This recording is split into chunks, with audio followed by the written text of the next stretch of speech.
Since time immemorial, India, with one of the oldest and richest history, art and culture has fascinated people from world over. To this day, thousands flock every day to witness its age-old heritage. India, the land of vivid colors, diverse and vibrant cultures, languages, beliefs. It envelops within its warm embrace a whole plethora of religions. Hindus, Muslims, Sikhs, Christians, Jains, Buddhists, all live together in harmony. Not only people of these religions, but also their places of pilgrimage thrive side by side. The most ancient of these religions are Hinduism, Jainism, and Buddhism. Of these religions, Hinduism is spread across the country. But Jainism and Buddhism are widespread in the state of Bihar. Bihar, a state that has a rich legacy, a rich history, known at one time as Magad. Bihar was the center of power, learning and culture in India for 1,000 years. It is the state that saw the rise of India's first empire, the Maurya Empire. It is also the state that saw the rise and spread of Jainism and Buddhism. Buddhism was born in India, took root and then spread its wings abroad. To explore and to understand the culture, the mysticism, the mystique of Buddhism, it is not enough that one reads about them or sees pictures. To fully appreciate and imbibe the essence of the religion, one must visit Bihar.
On the northwest border of Bihar lay Kapilvastu.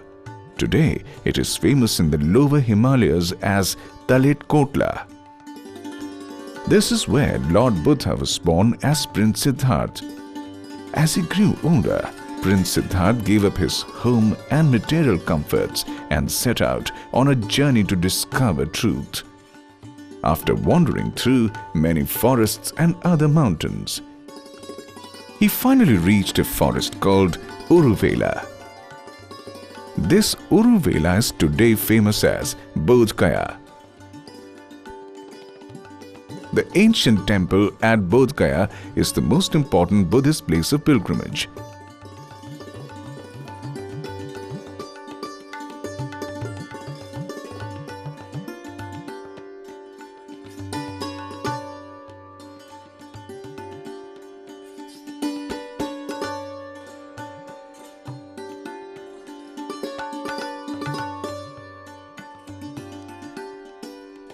Today, the temple complex is a World Heritage Site. Famous as the Mahabodhi Temple Complex, right behind the temple is this ancient peepal tree. This tree is called the Bodhi tree.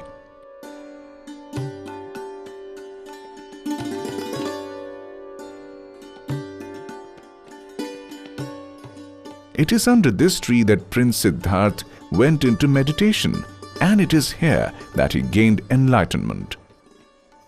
This sacred tree is today protected and supported by large pillars under its massive branches. For Buddhists, this tree is as sacred as Lord Buddha himself. All through the year, people from across the globe flock to this tree to pray and to pay their homage. On the occasion of Buddha Purnima, the fervor of worshippers is a spectacle that defies description. Having gained enlightenment under the Bodhi tree, Lord Buddha then spent the second week of his meditation at the Animeshed Loyan Stupa, that is, at the left of the Bodhi tree.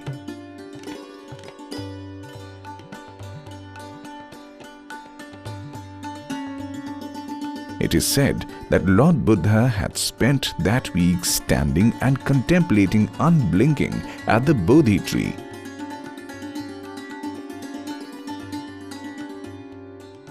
In the third week, Lord Buddha practiced walking meditation.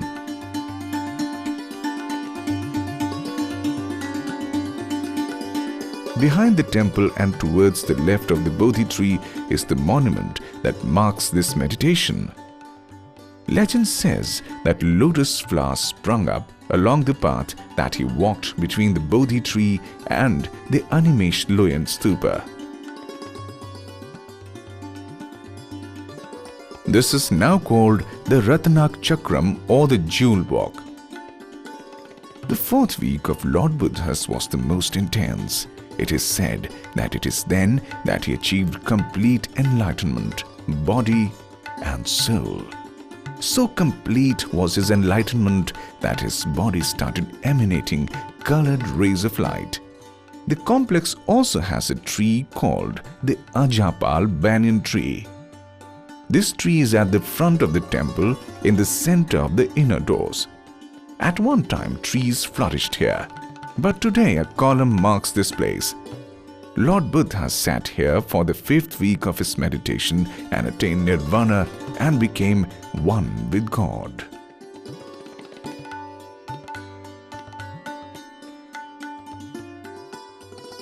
On the right of the temple is the Muchiland Kund.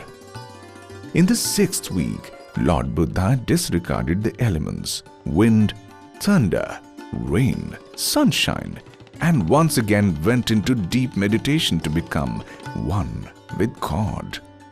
During this period, it was the king of snakes who protected the Lord from these extreme elements. After attaining enlightenment, Lord Buddha spent his seventh and final week of meditation under a wild tree called Rajayatan to complete peace. This tree stands at the right of the temple in the middle of Muchiland Kund. When the Lord was free of his meditation, he met two traders, Tapsu and Bhalik. These men paid homage to him with rice, honey, etc. It was in the year 623 BC that Prince Siddhartha attained enlightenment and became revered as Lord Buddha.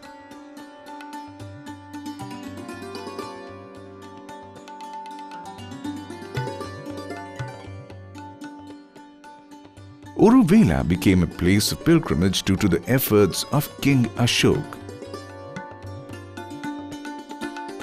He got constructed a temple at the site to honor the great Lord Buddha. This temple stands testimony to his faith even today. The temple was renovated in the 6th century by subsequent rulers. The platforms you see outside on the corners of the temple were constructed during the Shang period by the Emperor Pushyamitra.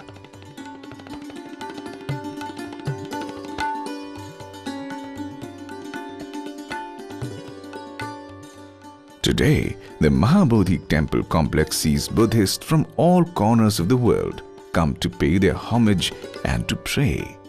The serenity, the ambience of the place is such that it soothes the soul and brings an unmatched peace. Outside the main temple, along the corner path, is a long row of prayer wheels. As the pilgrims walk down the path, they rotate these wheels with their hands. This signifies the rotation of Lord Buddha's teachings in our lives. They believe that by doing so, his teachings will remain with us forever. This is also one way of praying to Lord Buddha. In this, a devotee puts in hard physical labor along with prayers.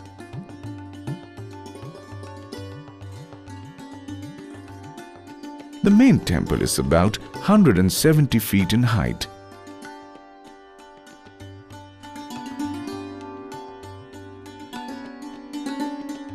Outside the temple are many small stupas that were built by devotees from different countries.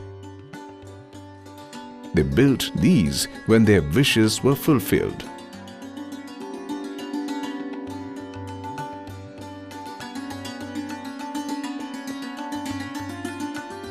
What you see here is the main gate of the temple, and these are replicas of the exterior of the temple. Visitors who flock to the Bodhi temple buy small images of Lord Buddha from here. Bodh Gaya also has a statue of Lord Buddha that stands tall at the staggering 80 feet. Though this is not a place of worship, devotees come to the statue with reverence to pay their respect. The statue is made of pale pink stone and has images of a few monks around it. These places of worship are visited not just by the followers of Buddhism, but also by people of all religions. At a little distance from Bodh Gaya is the village of Bakror on the banks of river Niranjana. At one time, this village was also known as Sena Nikam or Senapati Gram. Before becoming Lord Buddha, Prince Siddhartha came here to the bank of the river. He took a dip in the river and then sat tired and hungry under a banana or a banyan tree. While he was sitting, a woman called Sujata came to the tree to offer kheer to it for the good health of her son. There she saw Prince Siddhartha. She took him for an ascetic and offered the kheer to him. This place is marked by a stupa called Sujata Griha. This stupa was discovered by an archaeological dig between the years 1973-74 and 2001-2006. It is believed to have been constructed sometimes between the Gupta and the Pal periods. In this very sacred place, almost every Buddhist country has got its own monastery built.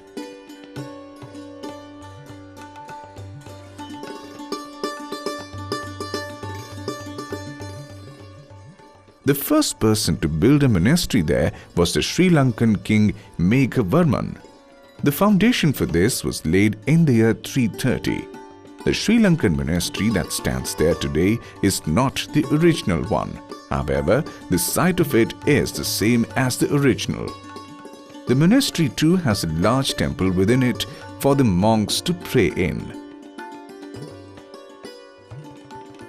The Myanmar monastery is famous for its beautiful sculptures. These sculptures depict Lord Buddha and Buddhism. Though Bodh Gaya has many monasteries from different parts of the world, one of the most beautiful one is the monastery of Thailand. Seeing it once is not enough. One is compelled to visit it again and again. Here too is a large temple dedicated to Lord Buddha. It is these places of worship that have made the Gaya district of Bihar world famous. 70 kilometers from the Gaya district is the Rajgir region in Nalanda district. This was the capital of ancient Magad.